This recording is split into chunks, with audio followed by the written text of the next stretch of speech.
Stump Station podcast, episode 5. Today's guest, ex-professional rugby player for Wales. He's transitioned into creating events all across the Middle East, a massive advocate for men's health. Mentally, physically, he's doing an amazing job across Dubai and coming into Saudi. Pewts, welcome to this episode. Hopefully you're loving life here. Absolutely loving it, bro. Thank you so much for having me on. Always a pleasure to see you. And look, man, I know we chat a lot of crap off air. We've been on the radio together, but I'm so excited to go through some of your rugby stuff, how that transition was to business, how it's really helped business, most probably, going into men's health, because you do a lot for that, and your opinion on that. So amazing, yeah. For you, you've come to Saudi. What's your experience so far coming into the country? Well, this trip is hot. Mm-hmm. We're here in June. Very, very hot. Little bit different heat to Dubai, less humid, bit dry. But you know what? Every time I come to Riyadh, I've been coming here now for 2 years. Absolutely love it. Absolutely love it. Love the people, love the city, love the coffee. Yeah, I love Riyadh. No, of course, of course. And look, like you've been in the Middle East for a long time now, right? 9 years. 9 years. And you going all the way back to like your life, you know, when did you start playing rugby? Wow. I started playing rugby at the age of 6. Growing up in Wales, for those people that know a little bit about Wales, the small country next to England. Not the same. Not the same country. We're a very proud rugby nation, even though we're not doing that well globally with rugby at the minute. But that's a different story for anyone that's interested in rugby. Yeah, it's very bad. I'm sorry. Yeah. But yeah, rugby is like a way of life in Wales, especially when I grew up. Yeah. You know, a very proud nation, love rugby. So I grew up playing rugby. You know, my dad stuck me in my first pair of boots at the age of 5 or 6. And just for the rest of my life, up until I obviously stopped playing rugby, I pretty much always had a rugby ball in my hands. Absolutely loved it. Loved everything about rugby. To this day, I still think that it's one of the best sports in the world, and not just as a sport, but for everything that comes with it as well. Yeah, I can't say enough positive things about rugby and the role that it's played in shaping me into the person that I am today. How did it shape you into the person you are today? So I don't know, maybe like some of the listeners from the Middle East, they're not too sure what rugby is, even though Saudi rugby team, I know the coach, Sami, they're doing some great things. And UAE rugby as well have done some really impressive things over the last couple of years, really putting Arab rugby on the map globally. But rugby is a very physical sport. You know, it's a full contact sport. So I think off the top, the best thing that rugby does for you is that in the nicest possible way, it humbles you. You know, like rugby hurts. Yeah. So like there are times when you play games and it hurts and it's tough and you get humbled and you maybe get like sat down or sidestepped or hit really hard. So what that does year on year, game on game, constantly over the years, is it builds that resilience in you. You get used to failing, I guess, because you fail even in a game where you play really well. There's games where I played really fucking well. Yeah. But I still probably did 5, 6, 7, 10 things wrong. You know, there's countless opportunities to get humbled. So you're constantly building that resilience, which I think is good for rugby, yeah, but it's also so translatable to other parts of your life then, away from rugby, business, personal relationships. Having resilience is an extremely good tool to have in your utility belt. Of course. And like rugby kind of shapes you for business to being like, you fail a lot. You fail so many times. And as you know, you invest in some things and it doesn't work out. But what was the hardest part about leaving the sport? So for me, unfortunately, my career ended shorter than where I would have liked. I was 26, playing professionally, living my dream. Like playing sport for a living was absolutely amazing, you know. Unfortunately, I had a really nasty head injury and I had to stop quite suddenly, you know. As I said, rugby is a very physical game. With that comes risks. And I was one of the unlucky ones that had quite a nasty knock and I had to stop. So that was really tough. And obviously leaving rugby behind and never being able to play this game that I'd been playing since I was 6 years old was like very hard. Just like suddenly this huge part of my life, this thing that I love doing and this thing that's my job, this thing that gives me all my purpose in life, oh, you can't do this anymore. I was like, oh shit, you know, what am I going to do now? I have nothing, because I literally did feel like I had nothing. All my friends were my teammates. They were my co-workers, you know? So suddenly I don't really have any friends. I don't have a job or money. So it's like, well, where's my cash coming from? And then also this thing that I'd loved, like since I was 6, you know, every Saturday we're playing rugby. Every Sunday we're playing rugby. I go to school, I'm in the rugby team. All my friends are in the rugby team. We go on tours and trips to all over the world, you know. New opportunities, progression, career opportunities. You're trying to get in the national team. You're trying to get a bigger contract. Everything in my life suddenly gone. So I'm like, this is tough. And then at the same time, to make it even more difficult, is I've got this like brain injury that I'm not really sure what it's doing to my brain, but obviously not good things, you know. So I'm trying to deal with all this stuff. So at the age of 26, I was pretty lost soul. And how long did that go on for? I'd say I was wandering around in the South Wales valleys trying to figure out what to do next for about a year after I retired, I would say. Because that's a long time to be lost mentally more than physically on what to do with life. And I think that's a big struggle for many men anyway in their late 20s. But you've had to have this identity crisis switch. Yeah. But what was that moment when you went from lost, wanting to play rugby, been a year, what happened then? So I unfortunately slipped into the low hanging fruit, I guess, to like fulfill myself, which is like alcohol and like bad habits, going out and searching for things that I thought were going to bring me happiness and fulfillment. But I mean, the reality is those sort of things, which I know now, a little bit older, that like that's just going to make everything worse. At the time, you can't see it because you're like, oh, I'll go out, I'll do this. That's going to make me feel good. Yeah, it makes you feel good for like 6 hours. Then the next day you have to wake up, come back to reality. You feel worse because maybe you have a hangover and all this stuff. So I guess for me, I had to like, after a year of spiraling out of control and sort of feeling like I was losing control of my life, doing things I shouldn't have been doing, spending my time doing shit that's not helping me or going to serve me in the future. I just had to have a real honest like look at myself and be like, you're an embarrassment, mate. Like, where are you going? Nowhere, you know? So I was like, am I going to stay on this route and end up like probably alone, no purpose, miserable? Or do I do something that's gonna, you know, turn a corner for me? So I decided actually through like, you know, talking to friends, and I had some really good mentors and stuff, people from rugby, I just sort of come to the realization that I needed to do something quite drastic. I needed a big change. It's quite hard in Wales, to be honest. Like I said, it's a way of life there. So everywhere I would turn and look was reminders of this life that I couldn't have anymore. So I was like, yeah, do you know what? Fuck this. I'm going to do something which breaks me out of this routine.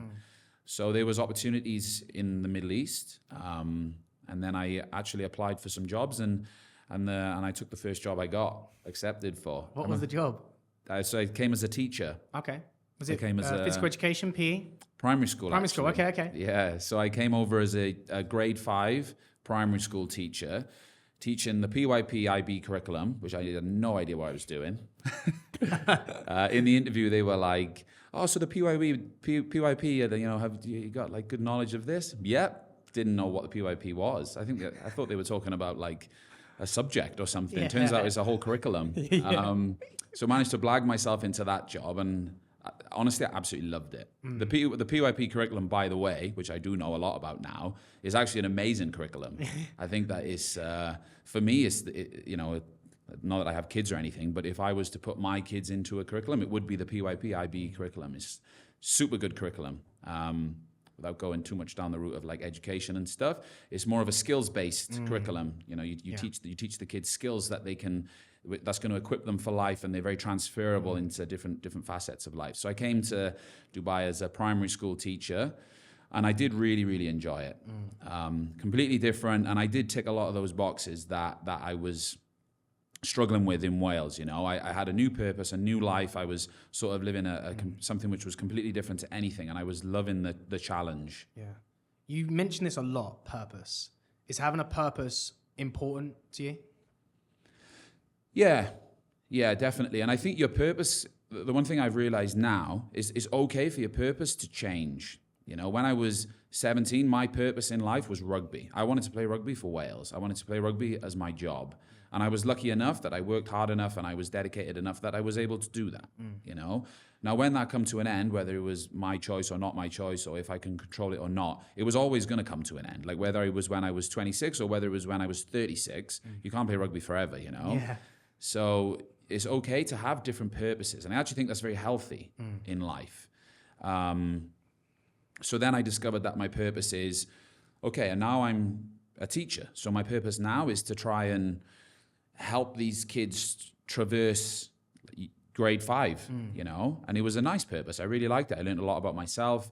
I enjoyed working with kids. But I also realized that it's probably not going to be my purpose forever, which was why then I decided to look at opportunities away from teaching. I had 4 years of teaching, loved it. But then I was like, I think now is time for a new challenge, a new purpose.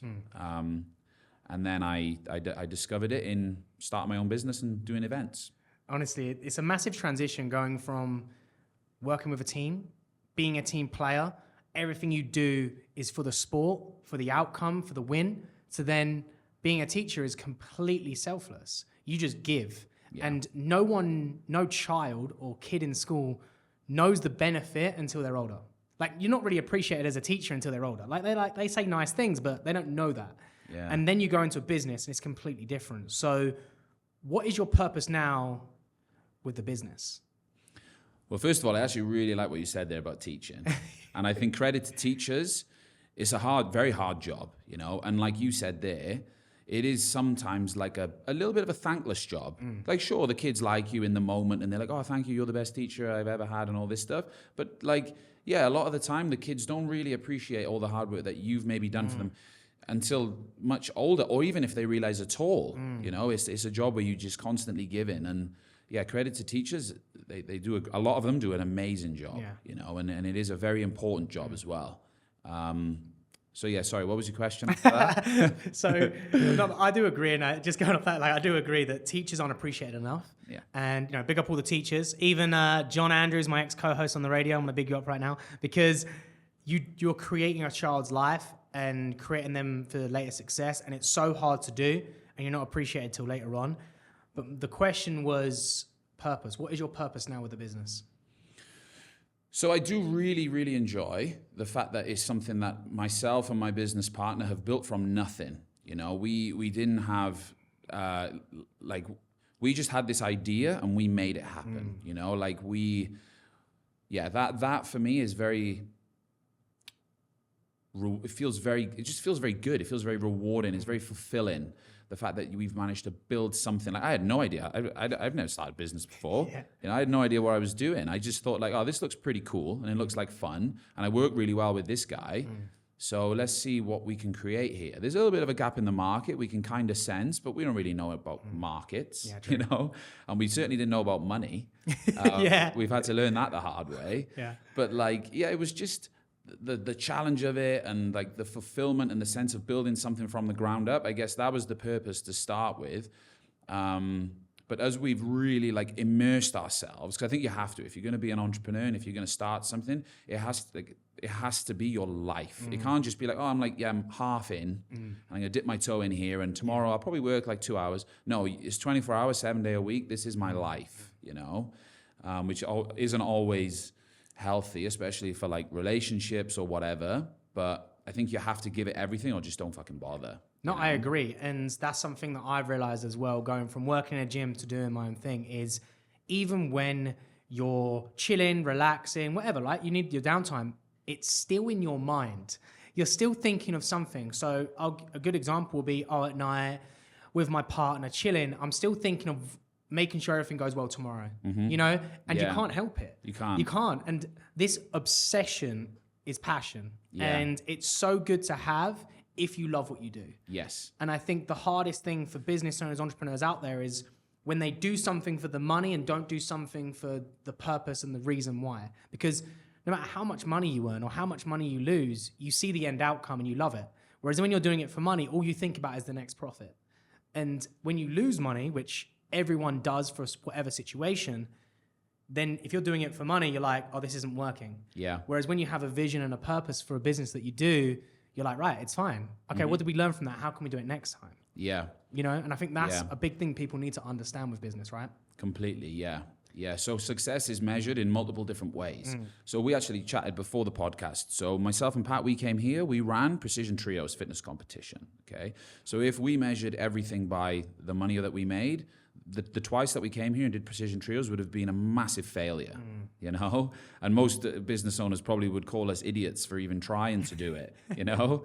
But we really loved those two events, you know, because there were so many successes in between the failures, you know, like the amount of people that it was their first competition, the amount of people that had a great time, the amount of people that had a really cool photo of them throwing a barbell, you know, all those things were huge, huge wins. Like the ladies celebrating afterwards, all of them coming together and having like a group photo, like those little things along the way, that's why we do it. You know, we want to give people great experiences. So we were successful in countless different ways, even though we lost a lot of money. And I think that's a big thing that people need to realize is, you know, you can have a great experience, you can give something great. And I still get messages about Precision because I was there being like, oh, when is it coming back? Do you know? And getting questions because people want it to come back. But for you guys, you got to think of both sides. The experience and giving the purpose that you want, but actually not losing money when you do the events. Yeah. And was there ever a time that you run an event or did anything when having Precision that you lost money and you were like, oh, that's a lot of money that we lost? Have you ever had that? Yeah. Yeah. And what was that feeling like? It reminds me of, and I think this is why I would say I'm quite a good entrepreneur because it reminds me of my rugby days, like what we spoke about at the start of this podcast with the resilience thing. You know, if I feel like if I was not a resilient person, the first time, the second time, the third time, the 10th time that we did this and we lost money, I probably would have been like, yeah, fuck that, I'm stopping, you know? But I think that me and my business partner, because we are quite resilient, we are very good at being like, okay, we lost some money, but what are the positives here, you know? We've built something, there's some foundations. This went really well with the event. And then, okay, we lost money here, we probably spent a little bit too money there, a little bit too much money there. How can we make this better next time, you know? And I think that anything worth doing, you're not going to just start it and the first time you do it, oh, wow, that was perfect. And I made loads of money. Yeah. That never happens, you know? And a lot of people that try to start businesses, in my experience, from what I've seen, they'll do something, they'll do it once, they'll do it twice, and they'll realize, oh, this is really hard and I'm losing money. So they'll just stop. We did that and we did lose a lot of money. Our money, by the way. We don't have investors. We don't have a silver spoon. Like my family's from the South Wales Valleys. That we have no money, you know? So the money we were putting in and the time we were putting in was our money, you know? And we did lose it. And it did hurt, but we were able to learn from it, fine-tune things, and now we are in a place where we have built a business that is very self-sustaining, and we are in a very good place. And how many years has it been now since you've had the business? 4 years. 4 years. And from year 1 to year 4, how's the team grown in that time? Because you said it was just the two of you. How has it grown now? How many people do you have involved? How has it expanded? How is that process right now? It's a difficult question. I need to be very careful with what I say. But we have worked with dozens of different people and great people. Yeah. Great people. The one thing that I would say to answer that question is the one thing that me and Pat have realized is because the business is ours and because we went through all the shit years of building something from nothing, the one thing that we've had to realize and had to train ourselves, no one is ever really going to care about it as much as us. Yeah. You know? Yeah. So sometimes the problem that we have, and this is not a problem with anyone we've ever worked with, this is our problem, is that we don't get why they don't care about it as much as us. But we do now. Now we get, it's not their baby, you know? Like I will give everything to the business. It's my baby, you know? Yeah. And if it fails, well, it can't fail. It's not, it's not an option for me, you know? But we can't expect everyone to be like that. It's just not realistic, you know? Yeah. Unless we start giving them equity shares or something like that, which is maybe something we do in the future if we find the right person.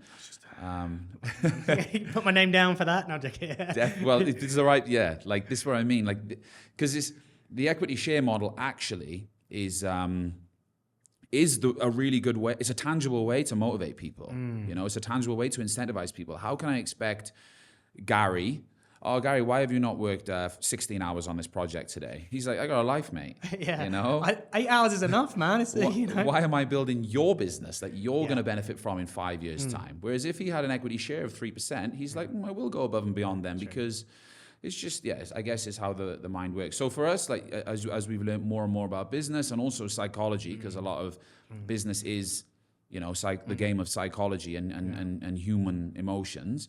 Yeah, we've learned that there are different ways to like motivate people, work with people, incentivize people, and we have to get better at that. No, of course. And I think this is something I've seen on a podcast or read. There's two things that I saw when hiring people, and I loved it, and I stick to it to this day. The first is you want to hire someone that is willing to put 75 to 80% of your effort, because they're never going to do 100%. But 75 to 80% is perfect, because even if it's to the same standard or the same level, whatever, that's where you want to go to. The second question is when you're interviewing someone, and I love this question, it's one of my favorites. When you're interviewing someone, it says, outside of money, outside of experience, what do you want to get from the business? Where do you want to grow? Where do you want to be in the next 5 years? Even if it's not with us, what do you want to achieve? And how can I help with that? Because all of a sudden, as soon as you hire someone, they are willing to do a bit more for you if you're willing to do a bit more for them. So when I've brought on coaches with me, I say, what are your fitness goals? What are your financial goals? And what are your personal goals? And how can I help with any of them? Wow. And I was like, because every job, everyone wants money. You know, we live in a world where it's run. So everyone wants money. Everyone has personal goals. And for me, I'm a big advocate in my business for fitness, probably like you guys. So I'm like, I want to know all three. And how can I help all three? Because if you take on more clients with me, you're going to earn more money. But what point does it affect your fitness goals and your personal goals? Yeah. So at least I understand that. And I think when I started thinking of those values in terms of hiring people and taking the questions I learned for myself, you end up hiring people for the right reasons. Yeah. And people come on board because they like the way you see things. So in our meetings that we have, say most of my coaches are part-time. So we meet once a month. So in that half the meeting, we talk about the business and what the problems are, things. The other half is, okay, what have you achieved? What have you done? And where can we go from there? What can we all do together to push for that? Because then you're accountable, a part of a team. And I'm accountable myself. There's many times I turn up, I'm like, yeah, my personal goal is to learn Arabic and I still suck. But it's keeping you accountable, right? Yeah. And it's also developing a very healthy culture. That's good. That develops a really nice work culture. I've got a third one for you, which you might want to add to. I'm going to write this down straight away because I will forget. I took this one from Zuckerberg. Okay. So he says if he's hiring someone, he always asks himself this question: would I want to work for them? Ooh. And I really like that one. And shout out to Arnie, who's our business development manager. I actually sent him this video when I first saw it on Instagram because I said I would be more than happy to work for you. You know, so I think that's the sign that you've got someone who's fucking good. Yeah. You know, the fact that you would be more like shoes on the other foot. Yeah, you're my boss. I would 100% respect you. Yeah. I'd be very happy to work for you like this. So yeah, that was a good one. I like that. As soon as you said that, I'm thinking of all the people that work for me, and I'm like, let's say they were my boss in what they're doing, and they're telling me what to do in a different level or whatever. I'm like, okay, would I want that? Okay, luckily I'm saying yes in my mind to these people, but at least that's a good question to think about when you're interviewing someone going from there. That's amazing. And what have you learned as well in business that you've taken from rugby with regards to leading people? Wow, that's a good question. I know I didn't put this in your notes, so that was on the spot. So I'm going to make you think. No, I do like it. I will think about it. I would say that when I was playing rugby, so I was an outside back, like a winger. You know, I wouldn't say that I was much of a leader on the field. You know, I was more of like there's the ball, mate. You run fast. You know, and luckily I was quite fast. Couldn't really do much else. But what I would say is I did learn from a lot of other leaders. I was quite young when I played, you know, and I unfortunately had to stop when I was 26. So maybe if I'd played a little bit longer, I would have matured into a little bit of a leader on the field. But yeah, I definitely learned from some really cool, inspiring, strong men, you know, role models. And they probably wouldn't even know, but they definitely like taught me and showed me how to lead and inspire men, you know, like into battle. You know, we're going into battle today, guys, against Leinster away in Ireland, and the crowd are going to hate us, and these guys are awesome. Let's go. Let's be brave, you know. So I did learn a lot of things from characters like that throughout my rugby career. Like rugby's littered with these sort of people, you know, like big, strong, inspiring guys that like lead by example. This is what I actually love about the rugby culture. Like, I didn't play rugby as a kid. My mom didn't let me because I wear glasses. But so football that's what I played. But it's so different. Rugby, you would die for your teammate. You know, like you said, you're going to war for your teammates. And that when you've got a brotherhood like that, that's working together, like, I think that's what you can truly take into business, right? Like, I think I've worked with you and alongside you at events, and you see everyone equally, and that's something I see a lot. Like, and you don't normally see this a lot in business. People see hierarchy a lot, and you don't. Like, you'll speak to everyone, even like the cleaners who aren't even at the event, right? And they're just helping. You speak to everyone individually. But one thing I think is amazing that I don't know how you do it. Every event, you're calm, collected, on your face, and you're smiling and happy. Is this actually true, or are you really stressing out? Wow, that's a huge compliment. Thank you so much. And I'm glad that's how I come across. I'll probably give a really cheesy answer, and I would say that proper planning leads to what's the quote, I don't know, prepare to fail to plan and plan to fail. Yeah. You know, if you fail to plan, if you fail to plan, you plan to fail. That was it, something like that. Yeah. So I think that's very true. So you can turn up. Yeah, that's it. So what I'm trying to say in like a long way to answer the question, I guess I can turn up to these events, and like the Precision Games that we just did in Dubai a couple of months ago, we had over 1,000 people there. Like, I've done everything I can do, and I know I have. Like, schedules on point. Minhal from Dark Horse, head judge in place, really good guy, knows exactly what he's doing. I know that Pat has sorted all the logistics and the production stuff, and we're flying. The branding looks great, all the sponsor stuff's in place, athletes, like all my team is ready to go. Like, we've done everything we can do. Like, if a tornado comes, like, there's nothing I can do about that now. So you just have to control your controllables, be confident in the fact that you've done everything you can to prepare for every eventual outcome. And then if anything does happen on the day, like, you being stressed or anxious or angry or upset about that on the day is just probably going to make it worse. Because we have had things, right? So someone will come and they'll be like, oh, my schedule, I've got a clash with workout number 2, let's say. And you being like, oh, no, that must be like, you make a little bit of a joke, you know, and be like, I'm sure there must be like a mix-up in the system, and you just like roll with it, you know, because you know you've done everything you can to be prepared and to be ready for the event that's coming. And if anything does come up on the day, you panicking and being stressed about that's just going to compound it and make it worse. So I guess that's like my mindset, you know, plan as best you can, and then just go in with confidence. And then if anything goes wrong, just try and make it up on the spot.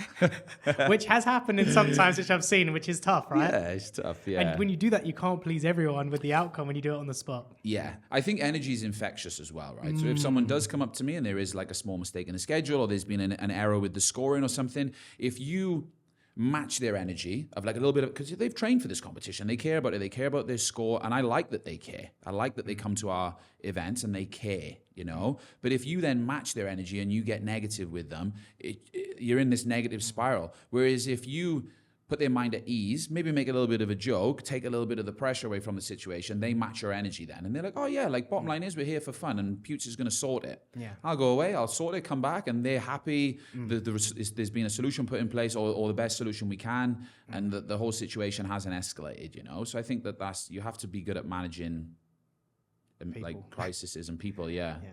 No, fair. And I think for anyone that has never gone to an event, never even experienced Precision or any event that you've run before, but they like to compete, they're into fitness, who is it for? And what can they really get from experiencing your event? So at Precision, our company, we do a lot of different things. We do a lot of corporate work. We do a lot of marketing activations. And then we also run sport events, golf, rugby, netball, touch rugby, football. And then we are quite big in the fitness space. We do a number of different fitness events. We work on the Oxygen concept, which is like an endurance-based fitness competition. We do the OC Throwdown, which is a ladies-only fitness competition, which is really, really nice. We just did that a couple of weeks ago in Abu Dhabi. And then we also do the Precision Series, which is a really nice functional fitness competition. We do this all across the Middle East. We do it in solo, pairs, threes, fours, and fives teams. And we do this for everyone. So the Precision Series is the most inclusive competition we do because it is truly for everyone. We have everyday divisions. So this is if you're brand new to fitness, this sort of thing, you can go in the everyday division. Intermediate athletes, so people who are looking to maybe push themselves a little bit more. They've done a few competitions, they want to push themselves. And then up to the elite category, which is like typically coaches or full-time athletes who really want to push for glory. And then we also have masters divisions and kids divisions as well. So it kids really as well is. now. Nice. We have kids as well, yeah. So Tiana takes the lead on our kids stuff. So Tiana's one of the coaches in the UAE. She's oh, you've met Tiana? Yeah, I've met Tiana. She's amazing. I'd love to get her on the podcast one day. Yeah. I'd have to book a 3-hour studio session though. Amazing woman. But with me and her togeter, we'll be gone for days. Yeah. Amazing woman though. I remember I was in the taxi with you guys on the way to the airport. Yeah. I mean, I think the taxi driver pulled over halfway. Guys, get out. I can't.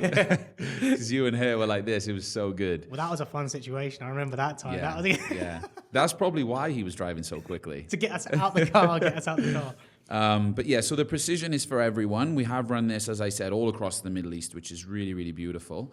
And then our other concept that we run, which is in the fitness space, is obviously the Primal Race, which is my favorite thing that we work on. And this is obviously going global in 2026, which we're very excited for, very proud of. And that's a hybrid fitness race that we've developed. No, that's awesome. And guys, definitely stay tuned for episode 8 with Pat. We're going to go over Primal in a lot more detail. But for anyone that's listening now, what's the difference between Precision and Primal? So Precision is functional fitness, more CrossFit style. It's not CrossFit. It is CrossFit style. So the way the workouts are structured is very much if for anyone that's familiar with CrossFit, very like WOD type workouts, AMRAPs for time, stuff like this in teams. And you'll do multiple workouts in one day with recovery in between. Workouts are typically quite short, maybe anywhere from as little as 6 minutes up to around 15, 16-minute workouts. You get scored then per workout against everyone else who's competing. And then at the end of the event, you have winners and stuff like this. So it's really, really nice. More for your athletes if you're sort of into your CrossFit type things and working in small teams. The Primal Race then is a hybrid fitness race. So you turn up, you can do the Primal Race in any of the formats. I'll let Pat explain a little bit more about them in episode 8. Otherwise, I'll be here all day because I will not stop talking about Primal because I love it so much. But it is a hybrid fitness race where you turn up. Primal is the same format and structure for everyone. So it's a standard race setup. And then the race is slightly different depending on which division you go in. So whether you do it the Primal Ultra, the Primal Duos, or the Primal Race is slightly different with regard to like the weights and the reps and the distances. But you turn up, you do the race, you're doing it for the best time you can achieve. And then that's obviously your score is your time. And typically the Primal Race takes around 70 minutes. So it's a grueling challenge, working through all these really cool obstacles to complete it, No, of course. And look, otherwise, like you said, we'll be here forever, but I do love the sound of it, and I'm so excited for that episode and so excited to go through it because there's many questions which makes that brand different to other brands out there in the world or the Middle East. But with Precision, if Precision disappeared tomorrow, what would you want Precision to be remembered for? So I think that life is all about experiences. And what I would like to think that we do at Precision, because at the end of the day, when you get to the end of your life, it doesn't matter how much money you've got. It doesn't matter what house you're in. We're all just led there, taking our last breath. So I think the only thing that you really have left then are your memories. So I would like to think that Precision plays a small part in giving people opportunities to have real, authentic, experiential memories. And, I've got some memories from it, whether that be working with you guys or even the event itself. It is amazing. But what are your top 3 memories? If you could say your top 3 memories from every competition, whether that be the first one, the biggest one, what are your top 3 memories for you for Precision? Wow. We have so many memories, which is why I love what I do so much. Like every week, every day almost, I have a great experience, learn something new, meet new cool people, or like, make my way towards one of our goals or whatever. But if I was to pick 3 off the top of my head now, I think that's a really nice question. So I would probably say the ones that stand out to me is the first precision pairs that we did in Dubai. We managed to pull off, which was really cool because up until 4 days before the event, we had no equipment. And then by some miracle, after 4 days, the event happened. We had 280 athletes turn up, and it was incredible. Super smooth, precision pairs, all the equipment was there, and it was really, really nice. And I remember there was a moment at sunset, and I just looked, and there was 3 workouts going on at the same time, a lifting workout, a running workout, and then a workout with a barbell and a rowing machine. And it was just like super cool, There was maybe like 60 people on the floor at one time, and it was just, I was like, oh, this is pretty cool. So that was really nice. The second one was the first event that Squat Wolf came on board with for Primal, and they helped us to really amplify the Primal race. So the Primal race, even from the first one, I was like, we have something special here. But when Squat Wolf came on board, it really polished the event. We had beautiful branding. The branding goes really well with Squat Wolf and Primal race. And then I remember that I was stood up in Abu Dhabi on the huge stand watching the Primal race just unfold. And on the course was around 180 athletes, flipping tires, running, pushing the assault bike, driving the sleds. And I just remember thinking, this looks like a real event, This looks like something that could be like in the NEC Birmingham. Like this is like, we've got like, I knew we had something, but that was when I actually looked at it and thought like, no, we have something, So that was a real magical moment. And the third one, I don't know, maybe, let me think. Maybe the first event that we took outside of UAE, which was actually here in Saudi. The one that I did? In Riyadh, yeah. Okay, that was fun. So it was tough, we had to learn a lot, and it was a brand new audience, and I'm working with different people. But then after all of the hard work and after all of the unseen work, to be at interval and to see the event unfolding and all these new faces and to see everyone doing it and doing something that we'd built, it was like, this is bigger than just the UAE now. This is actually us branching out and taking it global. So that was also very special. And, you've mentioned, you're branching out, going to other countries, but why did you start in the UAE? Like, why did you start in the UAE? Why did you come to Saudi? Why the Middle East? Why not go back to the UK, go back to Wales and do something there? Why here? So one thing that me and Pat always say is if you rewind, and I've actually got a degree in history. No, that's interesting. No, I don't know why, by the way, but I have a degree in history. So massive career change. Yeah. This is another chapter of my life, which not very interesting one. But anyway, my degree is in history. So I think that America in like the 1910. Everyone, or a little bit before that, actually, the land of opportunity, Everyone wanted to go to America. The land of opportunity, jobs, careers, you could like reinvent yourself, all this stuff. So everyone's migrating to America from Europe and Asia. Everyone wanted to go to America, this land of opportunity. Now, the way I see the world now, that's the Middle East now. The land of opportunity now is the Middle East. Like, if you look at the amazing stuff that's happening every single day in Saudi, and like the innovation that you see and the ideas that they have and the ambition that the government has. And it's the same in the UAE. It's the same in Qatar, Kuwait as well. These guys are just constantly looking for new ways to innovate and do cool things and to make their country more attractive and easier to do business, easier to build relationships, easier to live, like the schooling, insane. The gyms, facilities, crazy. The hospitals, some of the best in the world. Like it's the land of opportunity. And I think that it's a no-brainer to come here and do new, exciting things.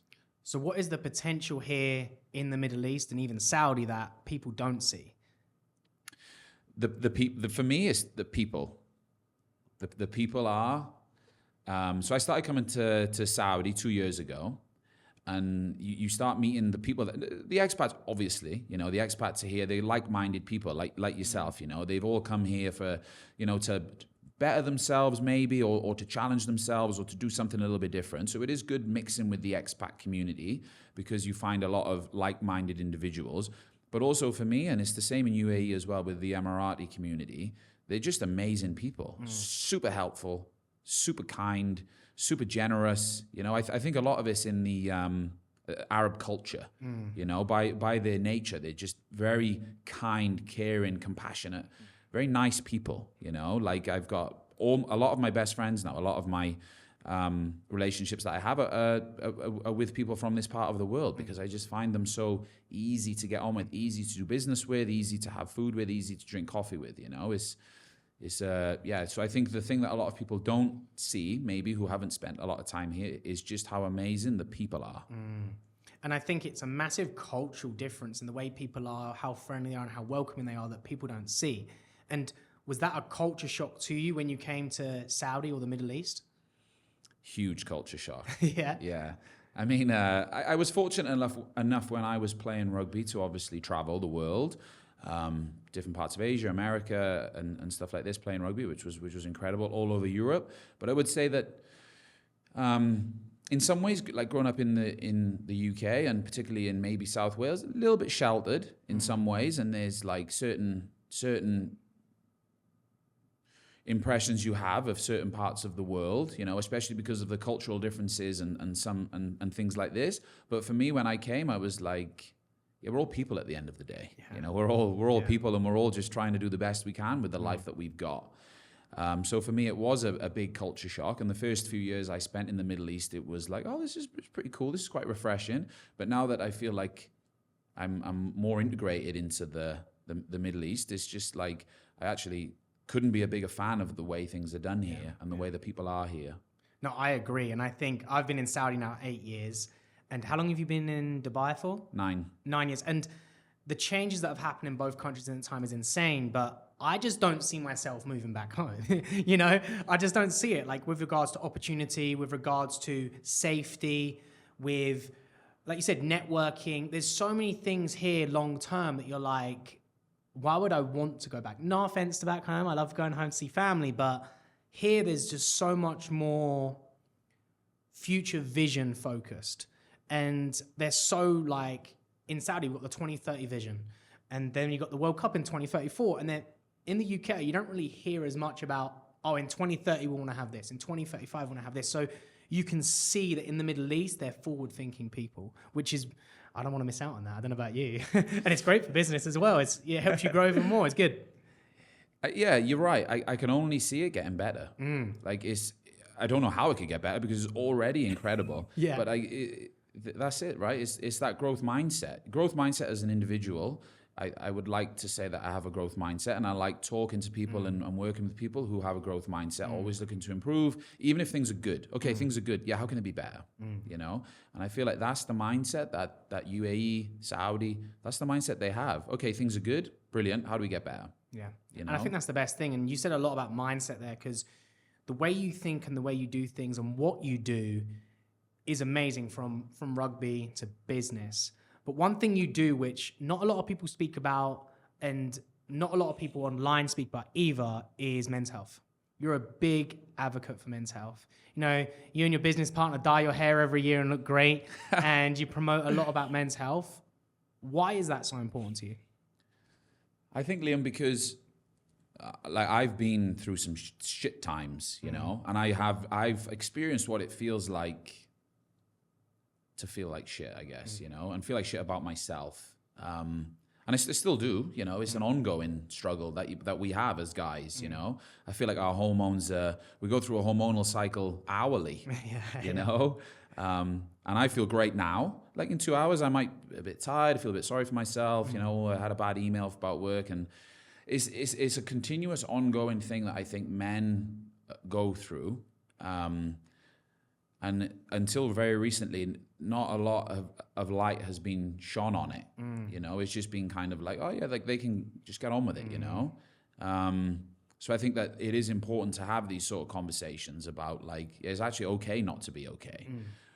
But being from like a rugby background, and obviously my business partner Pat is a real tough guy. You know, he's very much like a tough love kind of guy.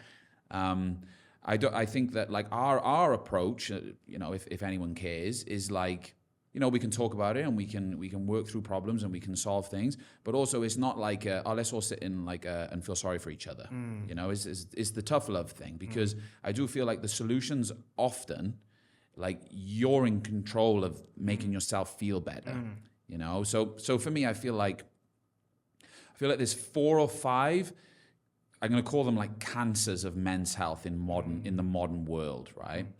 And I would say that they are porn, gaming, social media, and probably gambling. You know, gambling's a big problem in the UK. These 4 things for me are like easy to do, and they feel amazing in the moment, right? But they all lead to shit mental health, like medium and long term. You know, like for me, I've got a huge problem with gaming, and luckily I've never really been a gamer. You know, I just feel like gaming is a really clever way of tricking your brain into thinking, oh, I've been successful today because I've completed 3 levels on Call of Duty. And I went on a kill streak of 11 kills in a row. And it's like, you've achieved nothing, you know? And in the moment, you get that endorphin buzz in your brain. It tricks you into being like, oh, wow, success. You put the controller down after 6 hours. You like have some food and you get back to reality. You feel a little bit shit about yourself. And you're like, oh, why is this? It's because you haven't actually achieved anything today. You've wasted 6 hours doing nothing that matters to anyone or anything. You know, and I feel like the other things I said, like social media, porn, gambling, they're the same. They're like poisoning men's, I'm sure it's ladies as well, but I do feel like those 4 things in particular are more like targeted towards men. And I do feel like they are guilty of tricking us into thinking that we are successful and we're achieving stuff, whereas actually, no, you're not. None of those things mean anything. And look, you've said something which hits me hard, if I'm honest, because I've had a lot of issues in the past that no one knows, and these little things seem very small and easy. Like, let's say, I'm just going to say something that's irrelevant, but gaming. You chilling at home and playing games, watching TV for like an hour a day, fine, it's chilling, it's not a big deal. But it's when it becomes that 6 hours, 4 hours, it's the only thing that you are excited for, the only thing that you feel good about, or even other things that you mentioned as well. If this is the only thing that makes you feel good, and you're looking forward to that, there's a bigger issue and a bigger hole there. And from my personal experience of going through like hard times and being addicted to things, you need to realize, if I can't live without this, and I say the same with food, by the way, if you can't live without something for 30 days, you're addicted. And there's good addictions like fitness, you know, but then there's these bad addictions that if you can't go 30 days without something, or even a week, or even a day, and the only thing that makes you feel good is this one thing, you need to have that realization check and be like, what is this? And I think online we speak about drugs, alcohol, smoking. These things these are bad addictions. But we don't speak about porn. We don't speak about gaming. We don't speak, what else did you mention? There's one other thing. Social media, gambling. Gambling we probably mentioned a bit, but social media. If the way the internet is now, all of these 3 things are so accessible whenever you want. You just get your phone out, you've got games, you've got porn, and you've got gambling, and you've got social media all day, every day. I love the way you explain it, Liam, because like I love Instagram. I'm a huge fan of Instagram. I love going on there. There's like super cool videos. I love watching the Chris Williamson little short snippets. I'm not saying like never go on social media, guys. It's poisonous.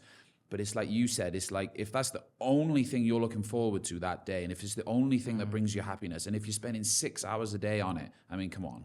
That's not healthy, is it? So I think it's having that awareness. Everything in moderation is fine, I think, you know, whether you like a bit of junk food, or whether you like social media, or whether you like a little bit of, you know, what in moderate gaming, like in moderation, cool. But if it becomes, like you said, that thing that's your purpose for that day, I mean, come on, you need to really consider, like, is this fulfilling me? Is this exciting me? Is this like, and then maybe that's the reason why you're struggling a little bit with your mental health. You know what I mean? And I think that's hard to admit for some guys, to be like, I'm struggling. This is a problem. This is all I have. And that's a tough pill to swallow. And whether you think you're doing well in other things, whether you think you're successful in other things or whatever, let's say work. A good example is, let's say you're doing well at work, you've been in the same job for 4 or 5 years, you're at like a stalemate, you don't get the same feeling from it anymore, and you've gone to other things for a bit of fun, and then that becomes bigger and bigger and bigger and bigger. This is where an addiction stems from. And sometimes people need to be like, take a step back and be like, this is not a good thing. And it's so hard to be like, I fucked up. And as a man, it's a tough thing to open that door to that emotional state of, this isn't a good thing. Yeah. And it's when, sometimes it happens when it's affecting other relationships. Yeah. What you've made me think about there is, this is a bit of a plug for the Menathon group in Dubai. Yeah. I don't know if you guys have seen them here. They do some amazing work in Dubai for men's mental health. Now, the one thing that you just said there that really jumps out at me is like admitting it. Now, some guys might not feel like they have someone to admit it to, though. You know, maybe you don't want to admit it to your missus, or maybe you don't have a missus, or maybe you don't want to admit it to your family because these things can be uncomfortable. Whereas I think this is the great thing about the Menathon group in Dubai, because they're a group of guys that get together every Sunday and they do a workout together. You know, this is the sort of group where if you realized, I've got a little bit of a problem here with my gaming. I'm spending 5 hours a day gaming and I don't like it. Who are you going to tell? Yeah. You know, whereas if you've got a group like this, like-minded guys who are all trying to better themselves and they all know it's an ongoing, I mean, you never complete it, right? Yeah. It's never like, oh, I'm sorted now. Yeah. You know, it's ongoing. It's a daily thing. You have to constantly be working at it. Now, if you go down and you say, oh, look, Andrew, great workout, by the way. Oh, look, I feel a bit shit about myself. I spent like 15 hours this week playing on FIFA. You know, that's step one. Brilliant. Yeah. That's huge. Yeah. You know, but I think some people, they don't have that outlet. They don't have who they're going to tell these things to. So I guess if anyone who's listening does want this advice, try and search for people who you can admit to. Like you said, the first thing is admitting it. Yeah. But then it's like, who are you going to admit it to? Yeah. So you need that person or people that you're going to admit it to. And I think this is something I've experienced. One word comes to mind when it comes to admitting it. It's the word shame. You get very shameful when you're going through hard times. You get very shameful when you know you're addicted, but you don't want to admit it. And you feel so guilty on the people it is affecting. And that's the hardest part. That is the hardest hurdle to go over. And I think the only thing from experience that's going to get you through it is ask yourself, who do you want to be and what is your true purpose? Because if you don't have that, men are lost. And I think mental health in this world is affected primarily men in their 30s. And I think this is the reason why, is because similar to what you've gone through, in your 20s, you've finished uni, you've finished education, you've gone through a career, and you're in this transition of maybe a family, or maybe you're changing paths and you're like, I don't know what to do in life. And maybe something is sparked in an addiction, or your mental health suffers just as much in other serious ways. And it's like, sometimes you need to step back and just write or read or be there and be like, what is my purpose now? You know, what do I want to live for?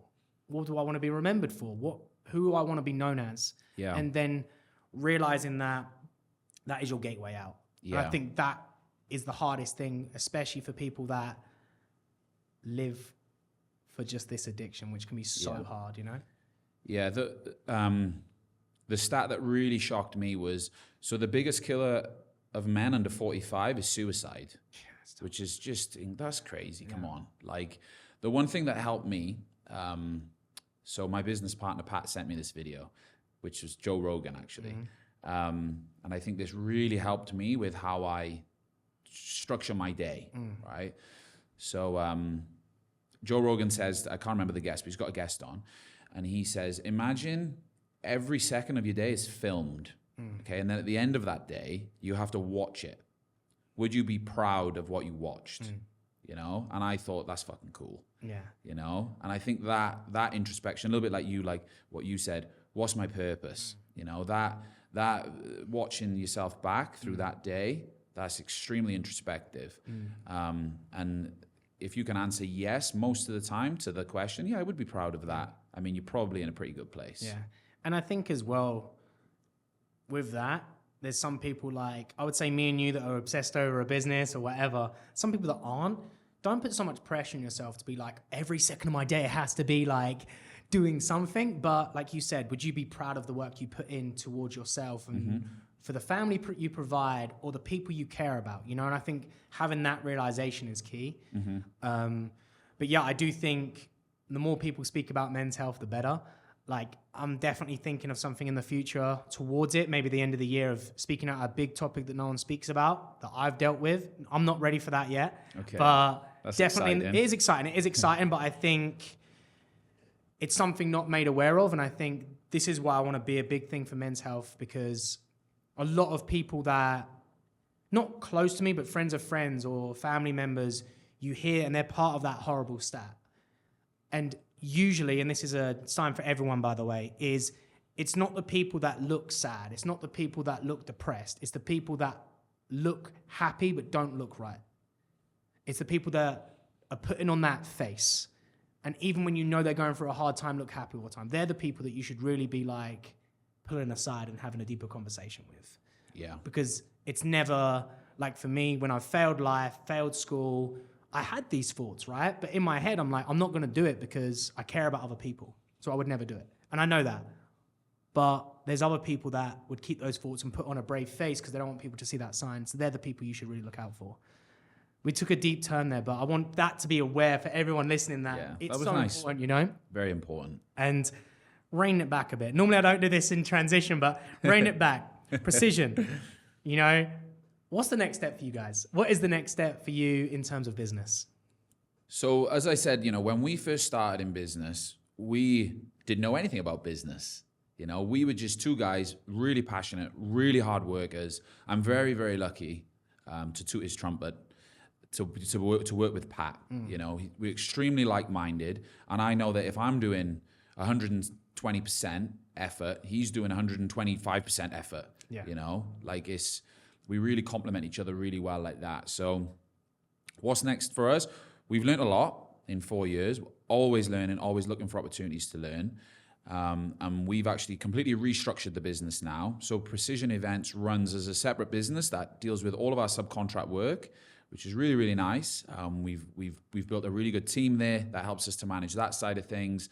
We've built a really good business model, which we're very, very happy with, which we had to go through a lot of pain to come up with a really good formula, but we're very happy with where Precision Events is at now. Very nice business, and we're looking to continue to grow that and to get more contracted work and stuff like this. Primal is a separate business that we've restructured the ownership style of that, and we're taking that global. And we're going as big and as bad as we can with it. We're throwing everything into it, and we can't wait to see what the future holds for that one. And then as well as all that stuff, we're just always looking for new, exciting opportunities to do pretty much anything, say yes to everything, and then just deal with it after. I love that. Do you know what? Say yes and then deal with the consequences to have a good outcome. Yeah. One thing I wish I did, I wish we had our talk about Primal and Pat was about precision, because I feel like you're into that. Oh, Pat loves it as well. Pat loves it as well? Okay. Yeah. I'm looking forward to that. And how do you stay driven with the business, with Precision, with Primal, with all these events? And you know, you even coach rugby. You've got so many things happening in your life. It's trying to stay fit as well, right? How do you stay driven and focused all the time? For me, I would. What's the alternative? You know, like we get one life. You know, you have to make the most of it. Like my biggest fear, because we all have fears, but my biggest fear is looking back at the end of my life and being like, oh, I wish I'd done that. I wish I tried that. I should have worked a little bit harder at that. No. I don't. I want to like be at the end. Not that I want to think about the end. You know, I'm not that old. But I want to like be at the end and be like, fuck, I gave everything a go. Yeah. And I gave it my best. Yeah. And I might have failed along the way, and it might have been some hard times, and I might have struggled, but I gave it a good go. Yeah. You know. I don't want to look back and be like, oh yeah, like I could have worked a bit harder at that. Yeah, that for me that's it. I don't see an alternative way of living. Yeah. And then the reality behind that, though, which is like, I guess that's probably like the Instagram flashy answer of like, look how badass I am or whatever, you know. But the reality behind that is you do need to put systems in place that facilitate that, because it's not healthy just to be like, yeah, I work 17 hours a day because I'm made of different gravy. No, we're all made of like blood and bones. Yeah. I think I try and put systems in place that help me live this life. So I've got a meal prep company, so I don't have to think about food. I'm the same. I don't want to think about it. Yeah, I've got a guy, Arnie, who is actually our business development. He does my programming, so I don't have to think about training. You know, I've got the Garmin, so I track my health stats, I track my sleep and my recovery and stuff on there. So that's one less thing I have to think about there. I've got a great team around me that help me to put really good systems in place with the business. You know, it's about putting systems in place that help to facilitate this life. Which, that's probably... Definitely need, yeah. And we've spoke a lot about business, mental, physical health, but what do you do to relax? What do you do to enjoy your time? Work. No, as you said, Liam, and you know, I know this is a huge part of your life as well, but for me, like training, keeping fit and healthy is a huge part of who I am. And luckily our business is heavily in like sport and health and fitness and stuff. So I like to try and personify the brand, I guess. So I like to look quite healthy and quite fit. So like training and stuff is a very big part of my day, which I thoroughly enjoy doing. I love that side of it. I like food. I'm a huge food, like love but you food. fast a lot as well, so I don't get that. You fast a lot, but you love food, so... Well, I fast 16 hours a day, just for health. Yeah. But then when I'm not fasting, so my 8-hour window, I eat as much as I can. Whatever. Yeah, like... 80-20? I try to... I don't want to get into the nutrition side of it, because I also love learning about nutrition as well. Pat's an expert on nutrition. I learn so much from him on a daily basis. But in my 8-hour window, I try and eat as much as I can, because it's a shorter eating window.